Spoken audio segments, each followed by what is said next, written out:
মই ঋষিকেশ ভৰালী সকলোকে এডুলাইট coaching online ক্লাছলৈ পুনৰবাৰ স্বাগতম জনাইছোঁ। আজি মই ইনফাইনাইট সিৰিজৰ ওপৰত এটা ক্লাছ আগবঢ়াম। এই ইনফাইনাইট সিৰিজটো তোমাৰ লগাৰিথমিক ইনফাইনাইট সিৰিজ থাকিব আৰু স্কোৱাৰ ৰুট অফ ইনফাইনাইট সিৰিজ থাকিব। এই চেপ্টাৰটো আজি পলিটেকনিক এডমিশ্যন টেষ্টৰ কাৰণে মই স্পেচিয়েলি বনাইছোঁ, কাৰণ মোৰ ওচৰত কেইখনমান পলিটেকনিক এডমিশ্যন টেষ্টৰ প্ৰিভিয়াছ ইয়াৰ কুৱেশ্যন পেপাৰ আছে।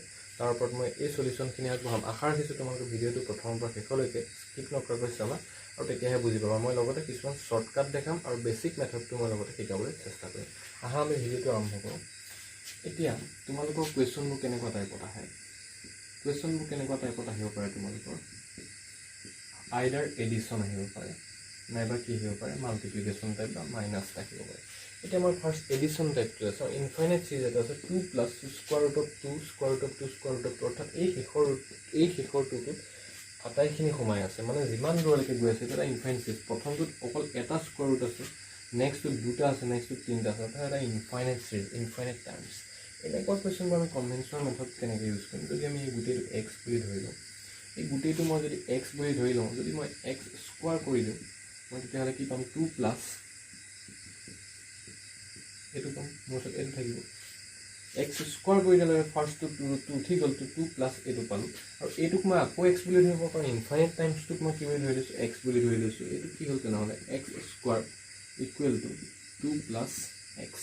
এইটো এটা কোৱাড্ৰেটিক ইকুৱেশ্যন। আমি বেছিক মেথড যদি ইউজ কৰোঁ, x square minus x minus 2 equal to 0। Quadratic ইকুৱেশ্যনৰ মই শ্বৰ্টকাট এটা শিকাইছিলোঁ, সেই শ্বৰ্টকাটটো ইউজ কৰি তোমালোকে কৰিব পাৰা। First sign always change plus, আৰু ইয়াত কি বহি আছে? মাইনাছ বহি আছে, তো ছেকেণ্ড চাইনটো কি হৈ যাব? একেই থাকিব, অৰ্থাৎ মাইনাছ। আৰু ৰুটটো কি আছে? ইয়াত -1 আছে, এই দুটা মাল্টিপ্লাই কৰিলে 2 পাওঁ, অৰ্থাৎ 2 × 1 2, আৰু 2 পৰা 1 গ'লে 1। ডাঙৰ সংখ্যাটো কি হ'ল? 2, আৰু সৰু সংখ্যাটো কি হ'ল? 1। প্ৰথম আমি ডাঙৰ সংখ্যাটো লিখোঁ, সৰু সংখ্যাটো পিছত লিখোঁ। এই পাৰ্টটো তোমালোকে বুজি নাপাব পাৰা। যিখিনি বুজি নোপোৱা, কোৱাড্ৰেটিক ইকুৱেশ্যনৰ ফাৰ্ষ্ট ভিডিঅ'টো যিটো আছে আমাৰ এপ্টিটিউড ছেকশ্যনত, সেইটো চাই ল'লে তোমালোকে শ্বৰ্টকাটটো বুজিবা। নাইবা তোমালোকে কনভেনশ্যনেল ফেক্টৰাইজেশ্যন বা উৎপাদক বিশ্লেষণ কৰিলেও ইয়াৰ এনচাৰটো কি হ'ব? +2 আৰু -1।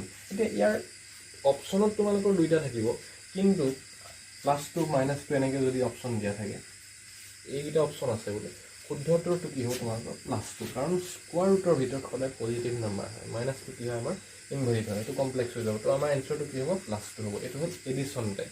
এতিয়া মই প্ৰিভিয়াছ ইয়েৰ এটা কুৱেশ্যন তোমালোকক দেখাইছোঁ।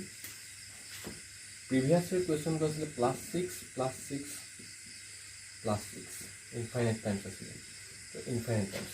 এতিয়া চোৱা, এইটো মই কনভেনশ্যনেল মেথড ইউজ কৰি মই এনচাৰটো কি পালোঁ? তেনেহ'লে মই +2 পালোঁ। এনচাৰটো মই +2 পালোঁ। ইমানখিনি সময় আমি ইউজ কৰিব নোৱাৰোঁ। এতিয়া এই কুৱেশ্যনটো আমি কেনেকৈ কৰিম পৰীক্ষাত? মই তাৰ কাৰণে এটা শ্বৰ্টকাট দেখাইছোঁ তোমালোকক। তো শ্বৰ্টকাটটো কি হ'ব? যেতিয়া পজিটিভ থাকিব, পজিটিভৰ যেতিয়া ইনফাইনাইট টাইমছ থাকিব, ইয়াৰ শ্বৰ্টকাটটো হ'ল square root of 4a + 1 ± 1 divided by 2। যদি ইয়াত চাইনটো প্লাছ হয়, আমি প্লাছ ইউজ কৰিম। যদি এইখিনি চাইন মাইনাছ হয়, আমি মাইনাছ ইউজ কৰিম। এতিয়া এই মানে কি? যিটো নাম্বাৰ আছে, চেম নাম্বাৰ কি আছে? 2। তো মানে এইটো আমি এনেকৈ ধৰি ল'ব পাৰোঁ, a প্লাছ ইনফাইনাইট টাইমছ। তো এৰ জেগাত কি আছে? 2 আছে। তো মই ডাইৰেক্ট যদি ইয়াতে কৰোঁ, তোমালোকে চোৱা, 4 × 2 = 8, 4 × 2 = 8, 8 × 9, মানে ইয়াৰ ভিতৰত কিমান হয়? 9। 9ৰ যদি স্কোৱাৰ ৰুট উলিয়াওঁ মই কিমান পাম? 3। বুজি পাইছা? 4 × 2 কৰিলে মই কিমান পাম? 8 পাম। 8 + 1 কৰিলে মই 9 পাম। 9ৰ স্কোৱাৰ ৰুট উলিয়ালে মই কিমান পাম? 3 পাম। আৰু প্লাছ বহালে মই 1 ডিভাইডেড বাই 2, 3 + 1 4, 4/2 কৰিলে মই কিমান পাম? 2 পাম। ইয়াৰ এনচাৰটো 2। আগতেও মই কনভেনশ্যনেল মেথড ইউজ কৰি 2 পাইছিলোঁ, স্কোৱাৰ যিটো আমি কোৱাড্ৰেটিক ইকুৱেশ্যনলৈ কনভাৰ্ট কৰিলোঁ। আৰু এই ফৰ্মুলাটো ইউজ কৰিম। এই ফৰ্মুলাটো তোমালোকে মুখতে কৰিব পাৰিবা। 4 × 2 + 1 3, 4 × 2 + 1 9, 9ৰ স্কোৱাৰ ৰুট উলিয়ালে 3 পালোঁ। 3 + 1 ডিভাইডেড বাই 2। যদি ইয়াত প্লাছ থাকে, ইয়াতে আহিব প্লাছ, আৰু যদি মাইনাছ থাকে, ইয়াতে কি হ'ব? মাইনাছ। এতিয়া মই এই কুৱেশ্যনটো কেনেকৈ আমি চাওঁ, এই ফৰ্মুলাটো ইউজ কৰি আমি কৰিম। যিটো আমাৰ এই +6ৰ কুৱেশ্যনটো আছে, এইটো আমাৰ এক্সামত আহিছিলে লাষ্ট ইয়েৰ কুৱেশ্যন। এইটো চোৱা কেনেকৈ কৰিম। এতিয়া এৰ জেগাত কি হ'ব? 6 হ'ব। তো পটাপট বহাই দিয়া। 4 × 6 = 24। মই গোটেইটো এবাৰ দেখাই দিছোঁ। প্লাছ চিন আহিব, প্লাছ আছে কাৰণ ডিভাইড বাই কি হ'ব? 2। 4 × 6 = 24। 24 + 1 25। 25ৰ স্কোৱাৰ ৰুট উলিয়ালে আমি বৰ্গমূল উলিয়ালে কিমান পাম? 5। 5 + 1 ডিভাইড বাই 2, 5 × 6। 5 + 1 6, 6/2 কৰিলে আমি কিমান পাম? Answer is 3। তো ইয়াৰ এনচাৰটো কিমান হ'ব? 3 হ'ব। ইয়াৰ এনচাৰটো কি হ'ব? আমাৰ 3 হ'ব। এতিয়া আমি পজিটিভৰ কাৰণে আমি বুজি পালোঁ, তোমালোকে ফৰ্মুলাটো লিখি ল'ব, ঠিক আছে? শ্বৰ্টকাটটো লিখি ল'ব। এতিয়া পজিটিভ থাকিলে আমি গম পালোঁ। এতিয়া মাল্টিপ্লিকেশ্যন থাকিলে আমি কেনেকৈ কৰিম? চোৱা, যদি কুৱেশ্যনটো এনেকৈ আহে বোলে মাল্টিপ্লিকেশ্যন আছে, মই প্ৰথম কনভেনশ্যনেল মেথড দেখাম গোটেইটো মই কি বুলি ধৰিলোঁ এক্স ইনফাইনাইট টাৰ্মছ মই গোটেইটো কি বুলি ধৰিলোঁ এক্স যদি মই এক্স স্কোৱাৰ কৰি দিওঁ প্ৰথমটো স্কোৱাৰত উঠি গ'ল নেক্সট আহিলে টু ইনফাইনাইট টাইমছ এতিয়া এক্স স্কোৱাৰ ইকুৱেলটো মই এই পাৰ্টটো আকৌ এক্স বুলি ধৰিব মানে 2x হয় এক্স স্কোৱাৰ ইকুৱেল টু 2 এই গোটেই পাৰ্টটো মই আকৌ কি বুলি ধৰিব এক্স ইয়াত এটা এক্স আছে ইয়াত দুটা আছে এটা এক্স আৰু কাটি দিলোঁ মই এক্স ইকুৱেল কি পালোঁ এনচাৰটো এক্স ইজ ইকুৱেল টু এনচাৰটো পালোঁ 2 তো এনেকুৱা যেতিয়া থাকিব মাল্টিপ্লিকেশ্যনত আমাৰ শ্বৰ্টকাটটো কি হ'ব এতিয়া আমাৰ শ্বৰ্টকাটটো is this answer will be a অৰ্থাৎ যেতিয়া মাল্টিপ্লিকেশ্যনৰ ইনফাইনাইট চিৰিজ থাকিব ৰুট অভাৰ তেতিয়া ইয়াৰ এনচাৰটো কি হ'ব এ ইয়াৰ এনচাৰটো এ অৰ্থাৎ ইয়াৰ এনচাৰটো আমি ডাইৰেক্ট যিটো থাকে সেইটোৱে লিখিব পাৰিম এতিয়া ইয়াতে আমাৰ শেষ হোৱা নাই আমি যদি লগাৰিথমিক চিৰিজ থাকে আমি কি কৰিম তাৰ আগতে মই মাইনাছ থকা এটা তোমালোকক কৈ লৈছোঁ মাইনাছ থকা এটা ছাপ'জ তোমালোকৰ এইবাৰ আগতে প্লাছ থকা আহিছিলে ছাপ'জ এইবাৰ মাইনাছ থকা আহিলে এই কুৱেশ্যনখিনি চোৱা ছাপ'জ এইবাৰ মাইনাছ থকা আহিলে এই মাইনাছ থকা কুৱেশ্যনটো আমি কি কৰিম 4a minus 1 square root sorry plus 1 ইয়াত প্লাছ মাইনাছ আছিলে ফৰ্মুলাটো মাইনাছ 1 দিব সৰি প্লাছ মাইনাছ 1 ডিভাইড বাই 2 এইবাৰ এই জেগাত কি আছে 6 আছে 4 6 is 24 প্লাছ 1 এইটো একেই থাকিব ইয়াতে প্লাছৰ জেগাত থাকিব মাইনাছ 1 ডিভাইড বাই 2 এই প্লাছ মাইনাছৰ জেগাত চিনটো সলনি হ'ব ইয়াত মাইনাছ আছে কাৰণে ইয়াত কি হৈছে মাইনাছ তো 4 6 is 24 24 plus 1 25 25ৰ স্কোৱাৰটো ল'লে আমি পাম 5 5 minus 1 কৰিলে আমি পাম 4 4 ডিভাইড বাই 2 তো ইয়াৰ এনচাৰটো আমি পালোঁ 2 বুজি পালা এইটো কাৰেক্ট তো নেক্সট জাষ্ট তোমালোকে এই ফৰ্মুলাটো মনত ৰাখিব লাগে এতিয়া নেক্সট মই তোমালোকক লগাৰিথমিক থাকিলে কি হ'ব মানে চাইছোঁ মন কৰিবা লগাৰিথমিক যদি আহে বোলে লগ অফ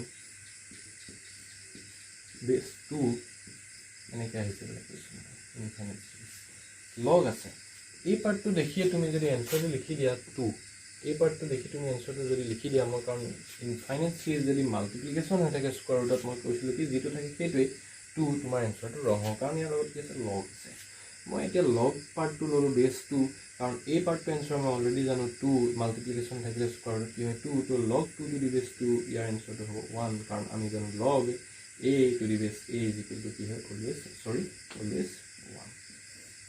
1 তো এনচাৰটো কি হ'ব লগ 2 টু দি বেছ 2 এনচাৰ ইজ 1 যদি ইয়াতে ছাপ'জ থাকে তোমালোকৰ এনচাৰটো ইয়াত বোলে কুৱেশ্যনটো চেঞ্জ কৰি দিলে লগ 7 7 7 7 এনেকৈ আছে বোলে কুৱেশ্যনটো মন কৰিবা লগ অফ ৰুট অভাৰ 7 ইনফাইনাইট এটা চিৰিজ আৰু কি আছে বেছ 7 আছে এই কুৱেশ্যনটো তোমালোকে ক্লাছ মই 8ৰ এডভান্স মেথমেটিক্সতো পঢ়াই আছোঁ এইটো তোমালোকে কুৱেশ্যন লগাৰিথমিক যিটো চেপ্টাৰ আছে এইখিনি কনচেপ্টে আমি সকলো পৰীক্ষাতে ইউজ হৈ থাকে চাবা লগটো বহুত ইম্পৰ্টেণ্ট তো আমি এই পাৰ্টটো যেতিয়া দেখিলোঁ আমি ধৰি ল'ব পাৰোঁ যে ইনফাইনাইট চিৰিজ থকাৰ লগে লগে মই আকৌ দেখাই দিছোঁ বেছিক মেথড ইউজ কৰি এইটো আমি কি বুলি ধৰি ল'ব পাৰোঁ এক্স লগ পাৰ্টটো বাদ দিয়া ইয়াক মই যদি এক্স স্কোৱাৰ কৰি দিওঁ এক্স স্কোৱাৰ কৰি দিয়াৰ লগে লগে এইটো এক্স স্কোৱাৰ কৰি দিয়াৰ লগে লগে এইফালে কি হৈ যাব এই প্ৰথম ৰুটটোৰ পৰা প্ৰথম ৰুটটো উঠি যাব 7 আৰু আকৌ এই পাৰ্টটো মই কি বুলি ধৰিব এক্স কাৰণ এই পাৰ্টটো মই আকৌ কি বুলি ধৰিব এক্স এতিয়া মই ইয়াত এক্স ইকুৱেল কি পালোঁ 7 পালোঁ এটা এক্স কাটি গ'ল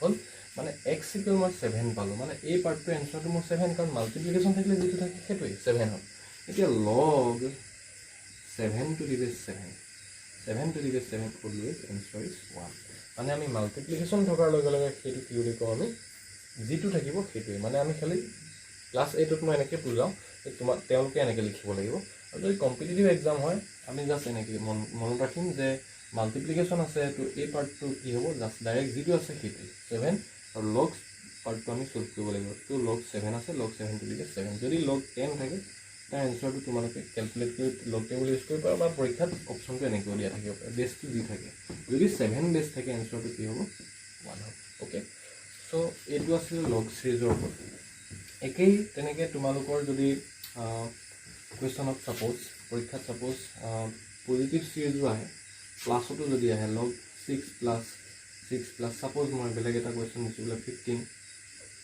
মাইনাছ এনেকৈ আহিলে ছাপ'জ এতিয়া তোমালোকে কি কৰিবা লগত যদি একো বেছ দিয়া নাথাকে বেছটো কি হ'ব 10 হ'ব এতিয়া এই পাৰ্টটো কি আছে মাইনাছ আছে এই পাৰ্টটো আমি ফৰ্মুলা এটা যে পাইছিলোঁ এতিয়া 4a এইখিনি ক্লাছ 8ৰ এডভান্সৰ ষ্টুডেণ্টৰ কাৰণে দৰকাৰ নাই নালাগে just 4a plus 1 square root plus minus 1 divided by 2 এতিয়া এই ফৰ্মুলাটো মই ইউজ কৰিম ইয়াত এই জেগাত কি আছে 15 আছে মই এই পাৰ্টটো প্ৰথম কৰি লৈছোঁ এই জেগাত 15 আছে তো এই জেগাত মই 15 বহালোঁ প্লাছ 1 আৰু এইটো সাইন কি আছে মাইনাছ আছে তো ইয়াতে আহিলে -1 এইটো আছিলে স্কোৱাৰ ৰুট আৰু তলত আহিলে 2 তো 15 4 = 61 √60 ৰুট কিমান হ'ব 60 -1 ডিভাইডেড বাই 2 আৰু এইফালে কি আছে √60 -1 ডিভাইডেড বাই 2 লগ যদি একো নাথাকে তো এনচাৰটো কি হ'ব লগ √60 -1 যদি ৰুটৰ 60 আমি ৰুট উলিয়াব পাৰোঁ √60 -1 ডিভাইডেড বাই 2 মই জাষ্ট দেখাইছোঁ কেনেকৈ কৰিব লাগে আমি জাষ্ট ফৰ্মুলা তোমালোকৰ পৰীক্ষাত কেনেকুৱাকৈ আহিব